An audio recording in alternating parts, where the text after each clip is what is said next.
Hi.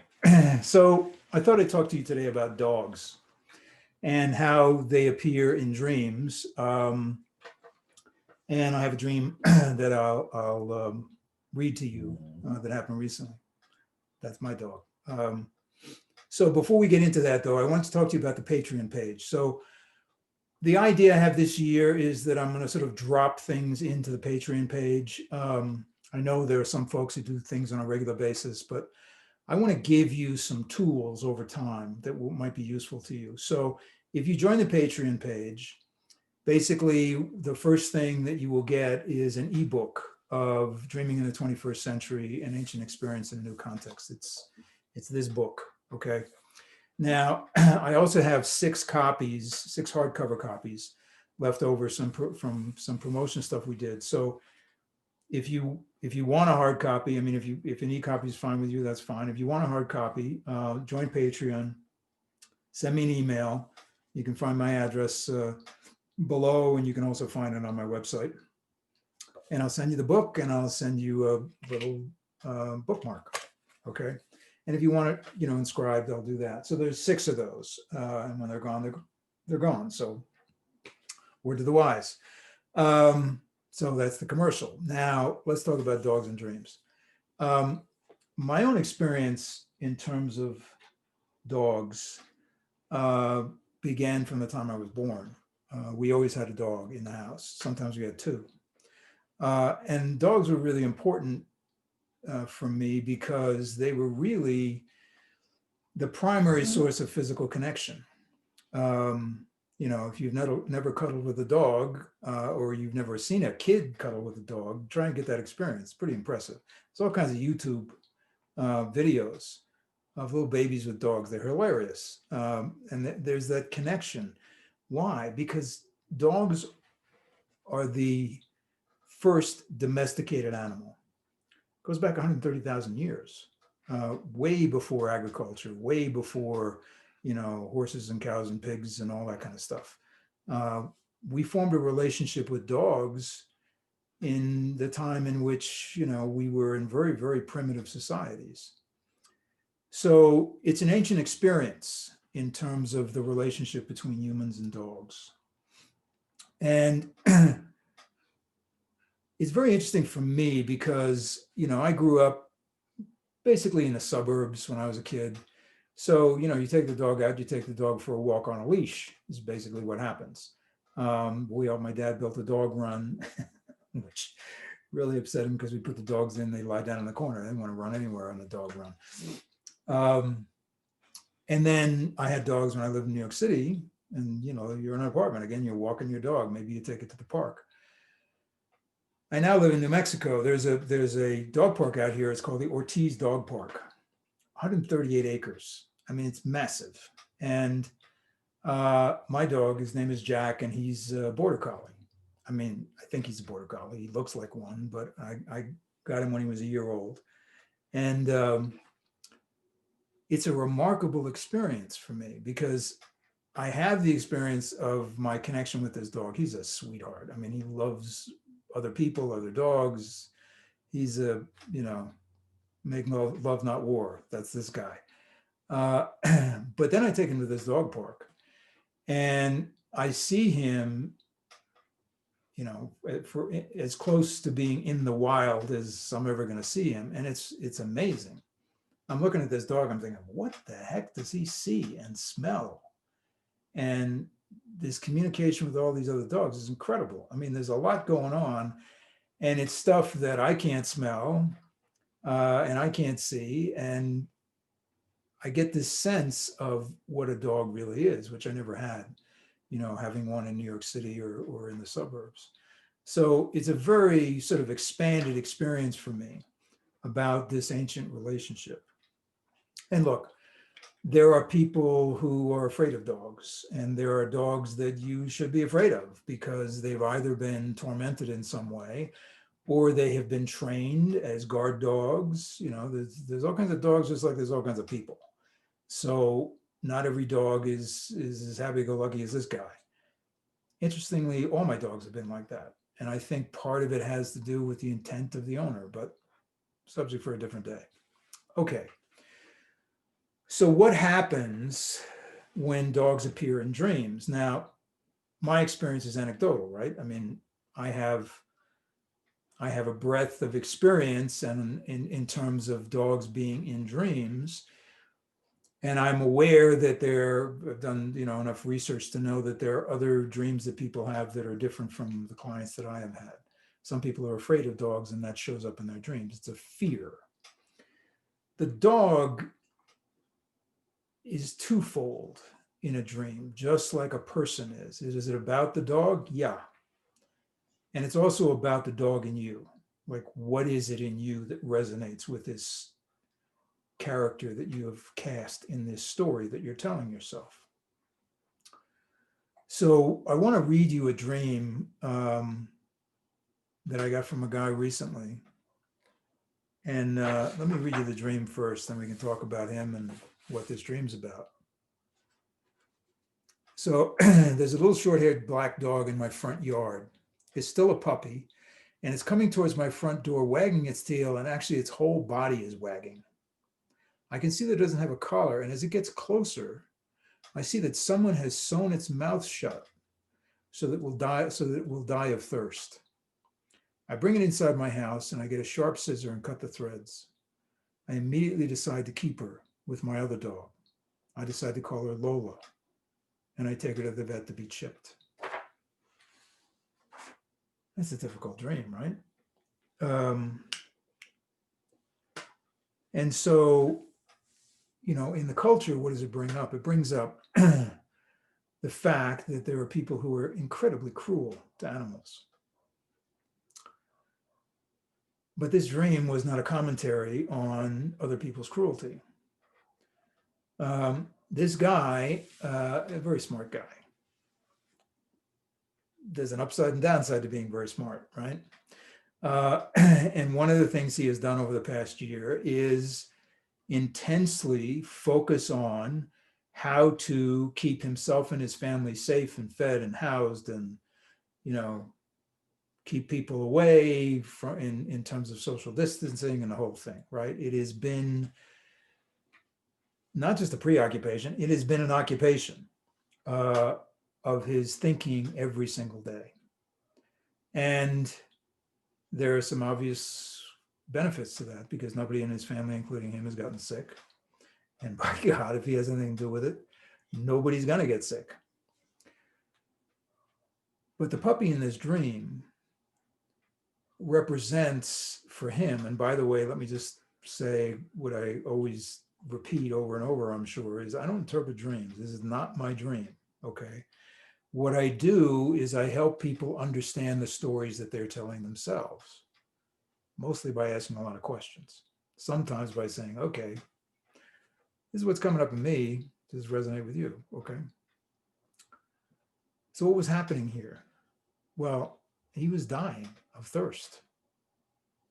His soul was dying of thirst, because there's only so much you can do to protect yourself. It's a smart thing to do to protect yourself, but there's only so much you can do.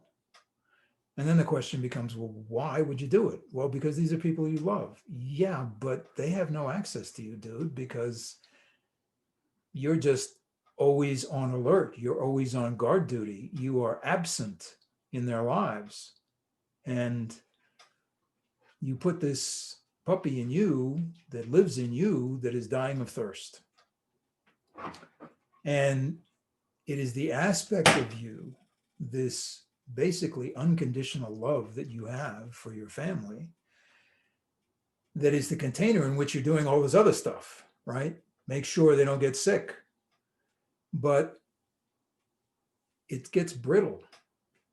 This constant vigilance makes you two-dimensional, makes you inaccessible. So this little puppy shows up in his dream to basically reconnect him to why he's doing this, why he is so vigilant. And, we call this vulnerability. And it's I'm not a big on naming stuff, because I think as soon as you name it, then everybody thinks everybody knows what they're talking about, and they usually don't, right? And vulnerability is something that, God bless Brene Brown, and I mean that, thank God for her. It has tremendous power, has far more power than whatever the hell you can think up, right? If you just get that image of that little puppy in the dream coming towards you, knowing or trusting again that you will help, not really understanding why this got done to her, then you connect with that vulnerability. And that vulnerability is incredibly powerful. The outpouring of your heart for this little animal. That's what he experienced. It was a very emotional experience for him. And many times dogs in dreams will bring that up. Now, sometimes they're frightening, as I mentioned. But in terms of this dream, and in terms of a lot of dreams that I see, this tends to be where they come from. And this might be a little bit of a non sequitur, but you can go on YouTube and you can find all these videos of these dogs with these little babies. It's hysterical because the little baby can't talk yet. And how do they communicate with each other? Like they're either both dogs or both babies. I don't know which is which, but it's hysterical and it's amazing. And it's a real connection. There's a real thing. Well, you know this, if you have a dog or if you're into dogs, there's a real thing there. And it speaks to your heart. And they demand that you interact with them, unless, they're just some kind of vegetable lying on the couch. I mean, my dog comes over at 4 o'clock. It's like, we're going for a walk now. I don't care what you're doing. So the idea of this animal being in a dream is very useful, because it is speaking to a part of you that doesn't speak. It is speaking to a part of you that doesn't think. It's about a relationship, and there's no escaping it. And the reason there's no escaping it is because dogs can't do what we do, which is come up with all these transactions of, well, I did this and you did that, and therefore this, and all that stuff, that gets in the way, that we usually have to work through to get back to, oh yeah, I forgot, I really do love you. So I'll tell you what, in the comments below, if you've had a dream about a dog, just, you don't have to tell me the dream, just tell me what came up in you, what you thought about it. Yeah. And I think, well, there's two things. One is, as I was thinking about doing this video, I have an Instagram account. I think the link's below. I'll put the link below. And, I post stuff every now and then. And the thing I posted today was, your dog probably knows a lot more about what's going on right now than you do. And I think that's true, because what's going on right now is really energetic. Certainly in the United States, what I know about Europe, a little bit about that I know about South America. I'm not really familiar with what's happening in the world in Asia and the subcontinent and stuff, but there's a lot happening. There's a lot of stress. There's a lot of I'm right, you're wrong. I have a friend back in New York who, he gets all wrapped up in this stuff, and he has a beautiful dog. I mean, just a gorgeous animal, really sweet. And I keep saying, buddy, walk your dog, really go walk your dog. Because that's what it's about. If you're not involved in this stuff, yeah, you have to be aware of it, but that's the extent of it. There's nothing you can do. But walk your dog, that's what you can do. And what's interesting is that it really does make a difference what kind of state of mind you are in, because you affect other people. I'm not telling you anything you don't know. And so the less you can take this stuff on where you can't do anything about it, or where you have taken the precautions you can take and that's what you can do, walk your dog, or play with your cat if that's your thing. And for you cat people, I know we domesticated cats too, but that was 7,500 BC as far as I can research. So it's, it's ancient too, but dogs have been around a long, long time. Okay. Um, as I'm recording this, we are in probably the worst part of this pandemic. Um, there's a lot of trite things. People say it's always darkest before the dawn and all that kind of stuff, but it is. It's a very difficult time, not just because of the pandemic, but because I think as we come out of this, we're going to discover that a lot of the things that we had relied on, had assumed were the way things were, are turned out not to be true. And that can be very distressing. And also, it's tremendous opportunity to recreate and restructure. And I think that's what 2021 is going to be about, And the more you can get out of, the I'm right, you're wrong, or the duality of the sides and the good guys and the bad guys and all that stuff, the more you can get into your own humanity, the more you can pay attention to your dreams. Because that is a very ordinary experience of your life. You are not all the stuff in your head.